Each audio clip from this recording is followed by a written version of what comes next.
हजुरको जिममा एब्डक्सन मसिन नभएर चाहिँ एब्डक्टरहरूलाई कसरी टार्गेट गराउने कसरी ट्रेन गराउने भनेर सोचिरहनु भएको छ भने चाहिँ तपाईँले क्ल्याम्प सेल गराएर चाहिँ आफ्नो एब्डक्टरहरूलाई चाहिँ ट्रेन गराउन सक्नुहुन्छ। नमस्ते, म Sabina Shrestha, certified personal trainer र करेक्टिभ फङ्सनल एक्सर्साइज कोच। हामीले यो एक्सर्साइज गर्दाखेरि चाहिँ हामीलाई रेजिस्टेन्ट ब्यान्ड चाहिन्छ है, यस्तोवाला। सो फर्स्टमा हामीलाई क्ल्याम्प सेल गर्नको लागि चाहिँ हामीले ब्यान्डलाई निजभन्दा ठ्याक्कै अलिकति माथि राख्छौँ प्लेसमेन्ट गर्दाखेरि ब्यान्डलाई। अब इफ तपाईँसँग ब्यान्ड छैन भने पहिला विदाउट ब्यान्ड गर्दा नि हुन्छ र बिस्तारै बिस्तारै चाहिँ तपाईँले यो ब्यान्डलाई चाहिँ लिएर आउनुपर्छ आफ्नो लागि होइन। अनि हामीले चाहिँ साइड प्ल्याङ्क गर्नलाई कुन पोजिसनमा बस्न खोज्थ्यौँ त्यही पोजिसनमा बस्न खोज्छौँ र खुट्टालाई धेरै अगाडि ल्याउँदैनौँ है।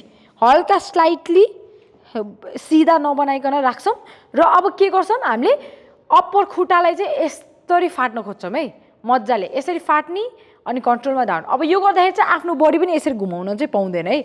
सो के गर्नु पर्यो, हाम्रो अप्पर बडी चाहिँ स्टिफ र स्टेडी हुन्छ र हाम्रो खुट्टालाई मात्रै हामीले चाहिँ फ्याङ गर्न खोज्छौँ है, फाट्न खोज्छौँ। यसरी यसरी होल्ड गर्ने 1 2 3 4 5 कन्ट्रोलमा छोड्ने, फेरि 1 2 3 4 5 अनि कन्ट्रोलमा छोड्ने है। सो यसलाई चाहिँ हामीले दुवै साइड पनि गर्नुपर्छ है। सो यसमा पनि मजाले फ्याङ गऱ्यो अनि कन्ट्रोलमा डाउन, अप्पर बडीलाई धेरै मुभ नगर्ने एन्ड कन्ट्रोलमा डाउन। सो तपाईँले माथि फ्याल्दाखेरि 1 2 3 4 5 काउन्ट गरेर तल पनि ल्याउन सक्नुहुन्छ है। यसरी 1 2 3 4 5 अनि डाउन है।